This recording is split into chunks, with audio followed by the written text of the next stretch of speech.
Hello guys, welcome back to my YouTube channel. അപ്പോൾ ഇന്നത്തെ video എന്ന് പറയുന്നത് CMA US എക്സാം രജിസ്ട്രേഷൻ എങ്ങനെയാണ് നമുക്ക് സ്വന്തമായിട്ട് ചെയ്യാൻ പറ്റുക എന്നുള്ളതാണ്. അപ്പോൾ വളരെ ഈസി ആയിട്ടുള്ളൊരു പ്രോസസ്സാണ്, നമുക്ക് പെട്ടെന്ന് തന്നെ മനസ്സിലാവുകയൊക്കെ ചെയ്യും. അപ്പോൾ ആദ്യമായിട്ടാണ് എൻ്റെ ഈ ചാനൽ കാണുന്നവരെങ്കിൽ എൻ്റെ CMA സീരീസിലെ 6ാമത്തെ വീഡിയോ ആണിത്. ഞാൻ എങ്ങനെയാണ് സെൽഫ് സ്റ്റഡിയിലൂടെ CMA ക്രാക്ക് ചെയ്തെന്നുള്ള ഡീറ്റെയിൽഡ് വീഡിയോസ് അവൈലബിൾ ആണ്. അപ്പോൾ അതൊക്കെ ഒന്ന് കണ്ടിട്ട് നിങ്ങൾക്ക് ഇഷ്ടപ്പെടുവാണെങ്കിൽ like, share and subscribe. CMA പറ്റി പല വീഡിയോസും മുന്നോട്ട് ഇനിയും എൻ്റെ ഈ ചാനലിൽ അപ്ലോഡ് ആവുന്നതാണ്. സോ നിങ്ങൾക്ക് എന്തൊക്കെ വീഡിയോസാണ് ഇനിയും വേണ്ടതെന്നുള്ള റിക്വസ്റ്റ് കമൻറ്റ് ചെയ്യുക. ഓക്കെ. അപ്പോൾ നമ്മുടെ ഇന്നത്തെ സബ്ജക്റ്റ് CMA രജിസ്ട്രേഷൻ പ്രോസസ്സാണ്. ഈ രജിസ്ട്രേഷന് ആദ്യം 2 കാര്യങ്ങൾ ആവശ്യമാണ്. ഒന്ന്, CMA എക്സാം അറ്റൻഡ് ചെയ്യാൻ നിങ്ങൾ തയ്യാറാണോ?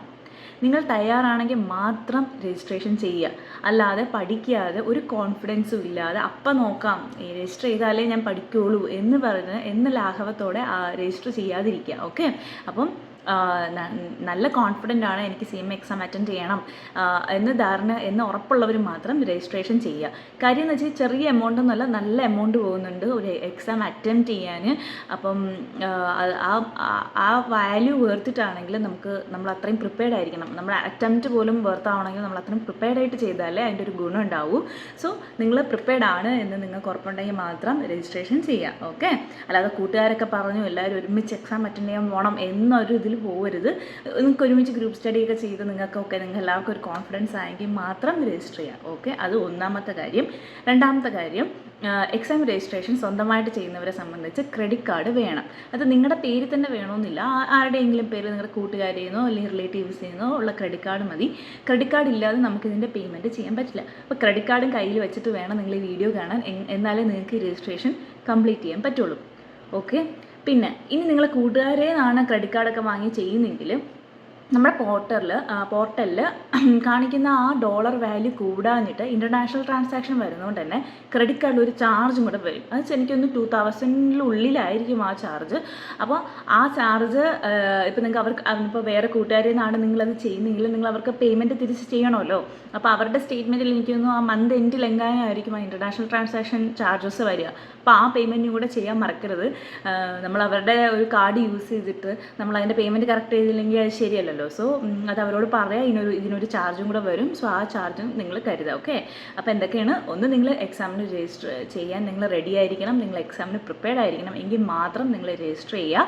2, ക്രെഡിറ്റ് കാർഡ് വേണം. അതിപ്പോൾ റിലേറ്റീവ്സിൻ്റെ ആയാലും ഫ്രണ്ട്സിൻ്റെ ആയാലും ഒന്നും പ്രശ്നമില്ല. പക്ഷേ ക്രെഡിറ്റ് കാർഡ് ഇല്ലാതെ നമുക്ക് ട്രാൻസാക്ഷൻ ചെയ്യാൻ പറ്റില്ല. മൂന്നാമത്തെ കാര്യം എന്ന് വെച്ചാൽ ഞാൻ പറഞ്ഞില്ലേ, ട്രാൻസാക്ഷൻ ചെയ്യുമ്പോൾ ഒരു പ്രോസസ്സിങ് ചാർജ് ഉണ്ടാവും. അത് നമ്മുടെ ക്രെഡിറ്റ് കാർഡ് സ്റ്റേറ്റ്മെൻറ്റിലേ വരുള്ളൂ. അത് നോട്ട് ചെയ്യുക. അത് 2000-നുള്ളിലായിരിക്കും. ആരെയെങ്കിലും നിങ്ങൾ ക്രെഡിറ്റ് കാർഡ് വാങ്ങി ചെയ്യുകയാണെങ്കിൽ അവർക്ക് അത് തിരിച്ചു കൊടുക്കാൻ മറക്കരുത്. ഓക്കെ. അതിലൊരു തർക്കം ഉണ്ടാവാതിരിക്കാനാണ് ഞാനിപ്പോഴേ ഈ ഡീറ്റെയിൽസ് പറയുന്നത്. ഓക്കെ. അപ്പോൾ നമുക്ക് എങ്ങനെയാണ് രജിസ്ട്രേഷൻ ചെയ്യുക എന്നുള്ളതിൻ്റെ വീഡിയോ കാണാം. Let's go to the video. Guys, നമുക്ക് ഈസി ആയിട്ട് എങ്ങനെയാണ് IMA എക്സാം രജിസ്ട്രേഷൻ ചെയ്യേണ്ടതെന്ന് നോക്കാം. ആദ്യം നമ്മൾ ക്രോമിൽ വന്നിട്ട് IMA ലോഗിൻ എന്ന് പറഞ്ഞ് സെർച്ച് ചെയ്യുക. അപ്പോൾ ഇതുപോലെ വെബ്സൈറ്റ് വരും. അപ്പോൾ എന്നിട്ട് എന്ത് ചെയ്യണം, IMAnet.org, അതായത് അതിൻ്റെ ഹോം പേജ് എന്ന് പറഞ്ഞ ഓപ്ഷനിൽ നമ്മൾ ക്ലിക്ക് ചെയ്യുക. അപ്പോൾ എന്നിട്ട് നമുക്ക് എന്ത് ചെയ്യാം, സൈൻ ഇൻ ചെയ്യാം ഫസ്റ്റ്.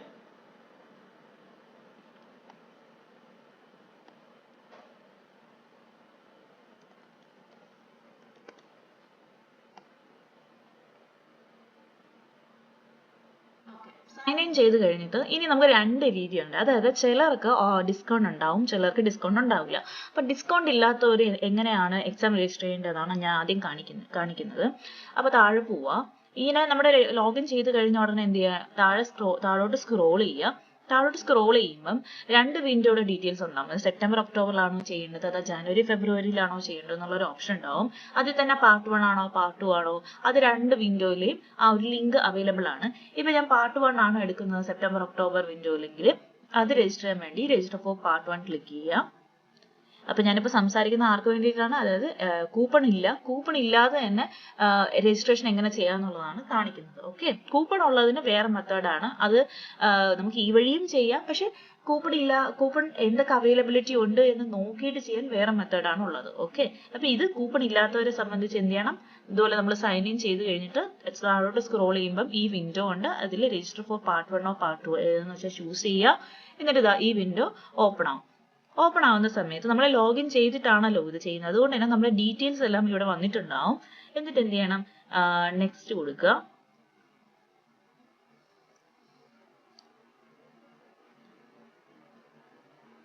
നെക്സ്റ്റ് ചെയ്യുന്ന സമയത്ത് നമ്മുടെ അഡ്രസ് ഡീറ്റെയിൽസും ഫോൺ നമ്പരും ഇമെയിൽ ഐ ഡിയും ഇതെല്ലാം വരും. വന്നു കഴിഞ്ഞിട്ട് അവസാനം നെക്സ്റ്റ് സ്റ്റെപ്പ് എന്ന് പറഞ്ഞിട്ട് പേ നൗ ഫോർ ദിസ് രജിസ്റ്ററിന്റെ എന്ന് പറഞ്ഞൊരു ഓപ്ഷൻ ഉണ്ട്, അത് ക്ലിക്ക് ചെയ്യുക. ഇത് ക്ലിക്ക് ചെയ്യുന്നതിന് മുന്നേ നമ്മുടെ പേരും പാസ്പോർട്ട് നെയിമും ഒക്കെ സെയിം ആണോ, നമ്മുടെ കോൺടാക്ട് ഇൻഫർമേഷൻ ഒക്കെ കറക്റ്റ് ആണോ എന്ന് ഒന്നും കൂടെ ജസ്റ്റ് ചെക്ക് ചെയ്യാം. ഓക്കെ, അത് കഴിഞ്ഞിട്ട് എന്ത് ചെയ്യുക, താഴോട്ട് വരിക, പേ now for this register click ചെയ്യാം.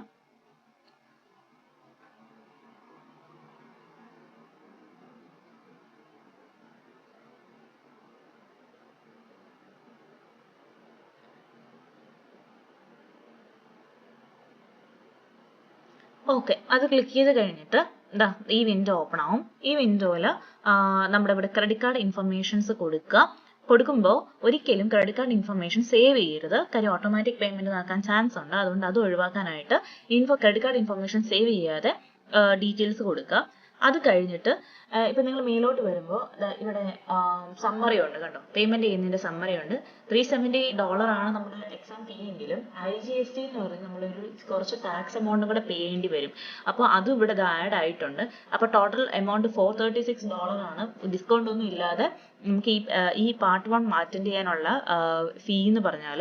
അപ്പം ഇൻ കേസ് നിങ്ങൾക്ക് വേറെ കൂപ്പൺ എങ്ങാനും IMI ഇമെയിൽ അയക്കുകയോ അല്ലെങ്കിൽ നിങ്ങൾക്ക് വേറെ എവിടെയെങ്കിലും ആരെങ്കിലും കിട്ടിയിട്ടുണ്ടെങ്കിലോ അങ്ങനെയാണെങ്കിൽ നമുക്ക് ആ കൂപ്പൺ എന്താന്ന് വെച്ചാൽ ഇവിടെ ടൈപ്പ് ചെയ്ത് കൊടുത്തിട്ട് അപ്ലൈ ചെയ്ത് കഴിഞ്ഞാൽ കൂപ്പൺ അതായത് എത്രയാണോ ഡിസ്കൗണ്ട് അത് പോയിട്ടുള്ള എമൗണ്ട് എന്ത് വരും ഇവിടെ കാണിക്കാം, ടോട്ടലിൽ കാണിക്കും. ഓക്കെ, ഇപ്പൊ കൂപ്പൺ അവൈലബിൾ ആണോ IMIക്ക് മെയിൽ അയക്കുക, നിങ്ങൾ എലിജിബിൾ ആണെങ്കിൽ എനിക്ക് തോന്നുന്നു റീടേക്കേഴ്സിനെ സംബന്ധിച്ച് എക്സാം റിസൾട്ട് വന്ന ഒരു 2 to 3 വീക്സിൽ അത് വരും. വന്നു കഴിയുമ്പോൾ ആ കൂപ്പൺ ഡീറ്റെയിൽസ് ഇവിടെ കൊടുത്താൽ മതി.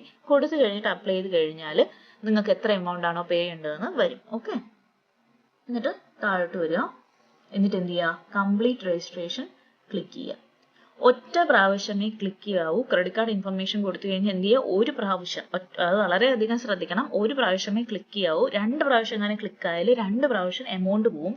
ഈ ഒരു കംപ്ലീറ്റ് രജിസ്ട്രേഷൻ ക്ലിക്ക് ചെയ്ത് കഴിഞ്ഞ് പിന്നെ ഒരു സ്ക്രീൻ ഇല്ല, അതായത് ഡയറക്റ്റ് പേയ്മെന്റ് പോവുകയാണ്.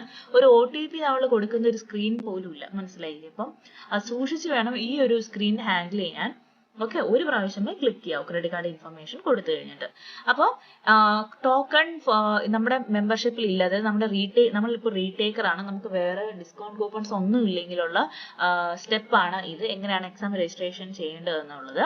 ഇനി രണ്ടാമത്തെ മെത്തേഡ് എന്ന് പറഞ്ഞാൽ നമുക്ക് ഉണ്ട്, കൂപ്പൺ അവൈലബിൾ ആണ്, നമ്മുടെ ആദ്യത്തെ അറ്റംപ്റ്റ് ആണ്, നമ്മുടെ പ്രൊഫൈലിൽ കൂപ്പൺ അവൈലബിൾ ആണ് എന്നുണ്ടെങ്കിൽ എന്ത് ചെയ്യണം, ഇതുപോലെ നമ്മൾ ലോഗിൻ ചെയ്ത ഫസ്റ്റ് പേജിൽ നമുക്ക് മൈ ഡാഷ്ബോർഡ് എന്ന് പറഞ്ഞൊരു സ്ക്രീൻ ഉണ്ട്, അതിൽ പോയിട്ട് നമ്മുടെ പ്രൊഫൈലിൽ ക്ലിക്ക് ചെയ്യാം. സോ വേണമെങ്കിൽ നിങ്ങൾക്ക് ആദ്യം പ്രൊഫൈലിൽ കയറി കൂപ്പൺ അവൈലബിലിറ്റി ഉണ്ടോ എന്ന് നോക്കിയിട്ട് അതുവഴി ചെയ്യാം കേട്ടോ. ഇതിപ്പോൾ ഞാൻ ഒന്നും കൂടെ ലോഗിൻ ചെയ്യേണ്ടി വന്നു.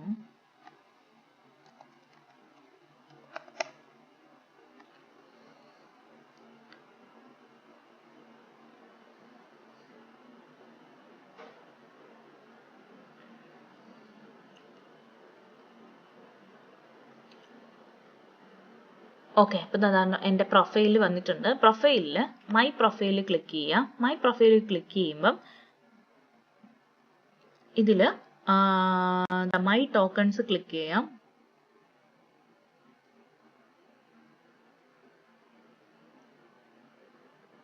എന്നിട്ട് എന്ത് ചെയ്യണം, ഇവിടെ ടോക്കൺ എന്ന് പറഞ്ഞാൽ നമ്മൾ കൂപ്പൺ ആണ് ഉദ്ദേശിക്കുന്നത്. ഇത് പാർട്ട് 1 എൻ്റെ ഡിസ്കൗണ്ട് കൂപ്പൺ ആണ്. അപ്പൊ ഇത് നമുക്ക് റിഡീം ചെയ്യാം. അപ്പം നിങ്ങൾക്ക് ആദ്യം ടോക്കൺ അവൈലബിൾ ഉണ്ടോ എന്ന് മൈ ടോക്കണിൽ വന്ന് നോക്കിയിട്ട് അവൈലബിലിറ്റി ഇല്ലെങ്കിൽ ആദ്യം കാണിച്ച മെത്തേഡിൽ ഡയറക്റ്റ് പേയ്മെന്റ് ചെയ്യാം കേട്ടോ. അപ്പം ഇതിലിപ്പോൾ റിഡീം ക്ലിക്ക് ചെയ്യാം. എന്നിട്ട് 2 വിൻഡോ അവൈലബിൾ ആണ് ഇപ്പോൾ രജിസ്റ്റർ ചെയ്യാൻ വേണ്ടിയിട്ട്. ഇപ്പോൾ ഇത് വെച്ചിട്ട് $370 ഉണ്ട്. അപ്പോൾ സെപ്റ്റംബർ ഒക്ടോബർ വിൻഡോ ആണ് ഞാനിപ്പോൾ രജിസ്റ്റർ ചെയ്യാൻ പോകുന്നത്. ഇപ്പോൾ റെഡീം നൗ.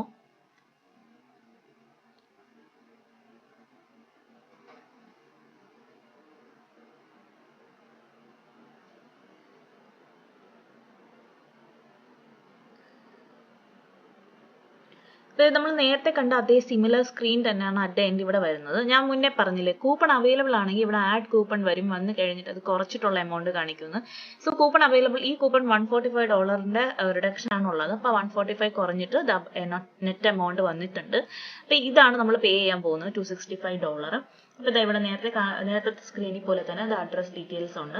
ഇവിടെയും ക്രെഡിറ്റ് കാർഡ് ഡീറ്റെയിൽസ് കൊടുക്കുക. കൊടുത്തു കഴിഞ്ഞിട്ട് എന്ത് ചെയ്യുക, കംപ്ലീറ്റ് രജിസ്ട്രേഷൻ ഒറ്റ ക്ലിക്ക്. ആ ഒറ്റ ക്ലിക്ക് ചെയ്യുമ്പോൾ തന്നെ നമുക്ക് എന്ത് കിട്ടും, നമുക്ക് രജിസ്ട്രേഷൻ ഡീറ്റെയിൽസ് വരും. ഓക്കെ, നമ്മുടെ ഇമെയിലിൽ രജിസ്ട്രേഷൻ ഡീറ്റെയിൽസ് വരും. ഇന്ന ഡേറ്റ് അല്ല, ഇന്ന എക്സാം വിൻഡോ നമ്മൾ ചൂസ് ചെയ്തിട്ടുണ്ട്. ഇത് കഴിഞ്ഞിട്ടാണ് നമ്മൾ എന്ത് ചെയ്യുന്നത്, ഷെഡ്യൂൾ ഡേറ്റ് എന്ന് പറഞ്ഞ നെക്സ്റ്റ് സ്റ്റെപ്പിലാണ്. അതായത് നമുക്ക് IMA മെയിൽ വരും, നിങ്ങൾ ഈ വിൻഡോയിലോട്ട് എക്സാം രജിസ്റ്റർ ചെയ്തിട്ടുണ്ട് എന്നൊരു മെയിൽ വരുമ്പോൾ അതിൽ നമുക്ക് കുറച്ച് ഡീറ്റെയിൽസ് ഉണ്ട്. അതിന്റെ ബേസിസിലാണ് നമ്മൾ എന്ത് ചെയ്യുന്നത്, എക്സാം ഷെഡ്യൂൾ ചെയ്യുന്നത്. അത് നെക്സ്റ്റ് സ്റ്റെപ്പാണ്. അതും കൂടി ചെയ്ത് കഴിയുമ്പോഴേ നമ്മുടെ എക്സാം രജിസ്ട്രേഷൻ എന്ന് പറഞ്ഞ സംഭവം കംപ്ലീറ്റ് ആവത്തുള്ളൂ. ഓക്കെ, അപ്പോൾ നിങ്ങൾക്ക് CMA എക്സാം എങ്ങനെയാണ് രജിസ്റ്റർ ചെയ്യേണ്ടതെന്ന് മനസ്സിലായെന്ന് വിശ്വസിക്കുന്നു. അപ്പോൾ രജിസ്ട്രേഷൻ ഇവിടെ വെച്ച് കംപ്ലീറ്റ് ആവുന്നില്ല. ഞാൻ വീഡിയോ പറഞ്ഞ പോലെ തന്നെ നമ്മളിനി IMA ഓതറൈസേഷൻ ലെറ്റർ മെയിലായിട്ട് കിട്ടും. അതിൽ ഓതറൈസേഷൻ നമ്പറുണ്ട്. അത് വെച്ചിട്ട് നമ്മൾ എക്സാം ഷെഡ്യൂൾ ചെയ്യണം. ഷെഡ്യൂൾ ചെയ്ത് കഴിഞ്ഞാൽ ഈ പ്രോസസ്സ് കംപ്ലീറ്റ് ആവുള്ളൂ കേട്ടോ. അതായത് ഏത് സെൻറ്ററിലാണ് നിങ്ങൾക്ക് എക്സാം വേണ്ടത്, ഏത് ടൈമാണ് നിങ്ങൾ ചൂസ് ചെയ്യേണ്ടത്, ഏതാണ് നിങ്ങളുടെ ഓപ്ഷൻ, ആ ഡീറ്റെയിൽസൊക്കെ നമ്മളിപ്പോൾ ഈ എക്സാം രജിസ്ട്രേഷൻ പ്രോസസ്സിൽ കൊടുക്കുന്നില്ല. അത് മെയിൽ IMA വന്നു കഴിഞ്ഞിട്ട് പിന്നെ ഷെഡ്യൂൾ എന്ന് പറഞ്ഞൊരു ലിങ്കിൽ കയറി അതിലാണ് നമ്മൾ ഈ ഡീറ്റെയിൽസ് ഒക്കെ വെച്ച് നമ്മുടെ ഓതറൈസേഷൻ നമ്പറും വെച്ച് നമ്മൾ ചൂസ് ചെയ്യുമ്പോഴാണ് നമുക്ക് പ്രോമെട്രിക് സെൻറ്ററിൽ നിന്ന് മെയിൽ വരുന്നത്. ഓക്കെ, അപ്പോൾ ഈ ഒരു സ്റ്റെപ്പും കൂടെ ഉണ്ട് എന്ന് ഓർക്കുക. അത് കഴിയുമ്പോഴേ ഇത് കംപ്ലീറ്റ് ആവത്തുള്ളൂ. ഓക്കെ, അപ്പോൾ ഞാൻ രജിസ്ട്രേഷൻ്റെ ലിങ്കും ഷെഡ്യൂൾ ചെയ്യേണ്ട ലിങ്കും കൂടെ കൊടുത്തേക്കാം. ഷെഡ്യൂൾ എങ്ങനെയാണ് ചെയ്യേണ്ടതെന്നതിൻ്റെ ഒരു വീഡിയോയും കൂടെ എന്തായാലും ഇടാം. ഓക്കെ, അപ്പോൾ നിങ്ങൾക്ക് ഈ വീഡിയോ യൂസ്ഫുൾ ആണെന്ന് വിശ്വസിക്കുന്നു. സോ ഈ ചാനൽ ഇഷ്ടമായെങ്കിൽ, ഈ വീഡിയോസ് ഇഷ്ടമായെങ്കിൽ, CMA സീരീസ് ഇനിയും കണ്ടിന്യൂ ചെയ്യണമെന്നുണ്ടെങ്കിൽ like, share and subscribe to my channel. By.